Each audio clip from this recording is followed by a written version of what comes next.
சத்தமா அல்லேலூயா. உங்க கண்ணுக்கு திறக்கப்பட்டா முதல்ல உங்களுக்கு ஒரு gift கிடைக்கும். இயேசு பாக்குற gift. அல்லேலூயா சொல்லுங்க. இரண்டாவது அவர் செய்ய போறதை நீங்க பாப்பீங்க. ஆமென் சொல்லுங்க. இதுக்காக தீர்க்கதரிசிலாம் வரணும்னு அவசியம் இல்லை. நீங்களே உங்க வீட்டுக்கு தீர்க்கதரிசி. அல்லேலூயா சொல்லுங்க.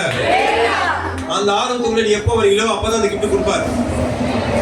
வீரர் சொன்னார் பத்தியா, கண் திறக்கப்பட்டவன் விளம்புகிறதாவது. ஆல்ரெடி தீர்க்கதரிசி தான். ஆனா இயேசு பார்க்கவே இருந்திருக்காரு. எப்போ அவரை பார்த்தாரோ அவர் தெளிவா சொல்றாரு, கண் திறக்கப்பட்டவன். ஆமென் சொல்லுங்க. அவர் கண்ணை கத்த திறந்து விட்டாரு. நீங்க கத்த உங்க கண்ணை திறக்க போற. கண்ணை திறக்கணுமா? ஆண்டவர் கண்ணை திறக்கணுமா? எத்தனை பேர் ஆண்டவர் கண்ணை திறக்கணும் ஆசைப்படுறீங்க? கையை வைத்து பார்ப்போம். எத்தனை பேர் ஆர்வம் இருக்குது? பைபிள் வந்து உற்சாகம் எடுத்து தேவன் பிரியமா இருக்காரு.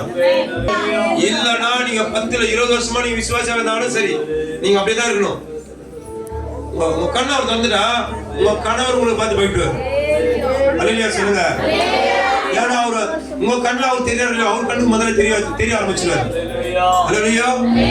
நீங்க பேசினா அற்புதம், நீங்க தூங்கினா அற்புதம், நீங்க எழுந்தா அற்புதம், நீங்க ஏதாவது செஞ்சா அற்புதம். ஆமென் சொல்லுங்க. அல்லேலூயா. கண்ணு ஏசப்பா திறக்கணுமா? கண் திறக்கணும் ஏசப்பா அப்படின்னா நீங்களே என்ன பண்ணுங்க, உங்க சேர்ல ஓரம் கட்டிட்டு அந்த சேர்ல ஓரம் கட்டுங்க. எல்லாம் சீக்கிரம் எவ்வளவு நேரத்துல கட்டுறீங்க பார்க்கலாம்.